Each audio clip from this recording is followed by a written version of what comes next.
आज की वीडियो में हम डिस्कस करेंगे फियांसे वीज़ा के बारे में। अब फियांसे वीज़ा की 4 कैटेगरीज़ होती हैं जिसमें K1, K2, K3 और K4 कैटेगरीज़ होती हैं। हम डिस्कस करेंगे K1 और K2 कैटेगरी के हवाले से। फियांसे वीज़ा सेल्फ एक्सप्लेनेटरी है, आपका एक मंगेतर है जो फॉरेन कंट्री में है। अगर आप यूएस सिटीजन हैं तो अपने फियांसे को आप यूएस में बुला सकते हैं पिटिशन फाइल करके। इसके लिए अगर आपका फॉरेन स्पाउस है, फॉर एग्जांपल पाकिस्तान में है, इंडिया में है, बांग्लादेश में, किसी कंट्री में है और आप यूएस सिटीजन हैं और आपने मंगनी की है किसी शख्स से, वो आपके फियांसे हैं और आप उनको पिटिशन करके यूएस में बुला सकते हैं K1 कैटेगरी। K1 कैटेगरी में आपका जो फियांसे है, आप बेसिकली इसका मकसद ये है कि आप उनको यूएस में बुलाना चाह रहे हैं और उनके साथ यूएस में शादी करना चाह रहे हैं। लेकिन अब क्वेश्चन है कि जब आपका फियांसे यूएस में आ चुका है तो आप कितने अरसे में उनके साथ शादी कर सकते हैं। तो उसका जो टाइम पीरियड है वो 90 डेज़ है।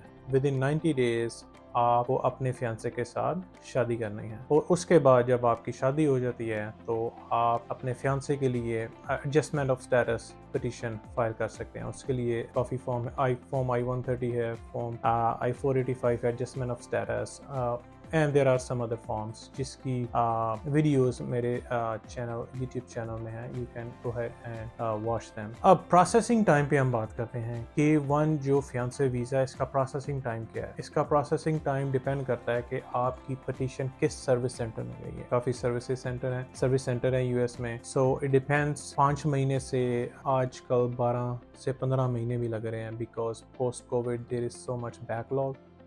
तो प्रोसेसिंग टाइम डिपेंड करता है सर्विस सेंटर पे।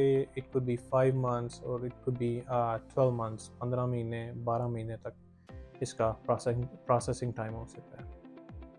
अब इसके बाद सवाल होता है कि अगर आपके फियांसे के बच्चे हैं पहले से प्रीवियस मैरिज में, तो अब हम डिस्कस करेंगे K2 कैटेगरी के बारे में। मैंने बताया था कि इसकी 4 कैटेगरीज हैं, K1, K2, K3 and K4।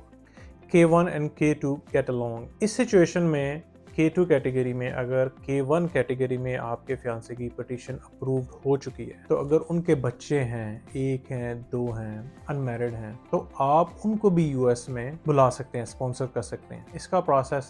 इसका जो प्रोसेस होगा उसमें अगर फियांसे की पिटीशन अप्रूव हो चुकी है तो उनके जो क्वालिफाइंग चिल्ड्रन हैं वो K2 वीज़ा में क्वालिफाई करेंगे। उसके लिए उनको अलहदा से एप्लीकेशन फ़िलअप करनी होगी, वीज़ा एप्लीकेशन, उसकी फ़ीस पे करनी होगी और वो अपनी मदर के साथ या फादर के साथ जो उनके पेरेंट हैं वीज़ा हासिल करके यूएस में आ सकते। लेकिन इसमें there are so many other requirements. One of the requirement जो आपने मेक श्योर करनी है वो ये है कि उन बच्चों का नाम जब आप K1 पिटीशन फाइल करेंगे उसमें लिखा हो, ताकि जब वो अप्रूव हो जाए तो क्वालिफाइंग जो बच्चे हैं वो K2 कैटेगरी में वीज़ा हासिल करके यूएस में आ सकते। होप आपको ये वीडियो अच्छी लगी। अब क्वेश्चन है कि हम फियांसे वीज़ा एप्लीकेशन को किस तरह से फिलअप करते हैं। सो उसके लिए स्क्रीन पे चलते हैं, मैं आपके साथ स्क्रीन शेयर करूँगा and will go through step by step, जिससे आपको मालूम होगा कि हम फियांसे वीज़ा एप्लीकेशन किस तरह से फिलअप कर सकते हैं। Thank you so much for watching.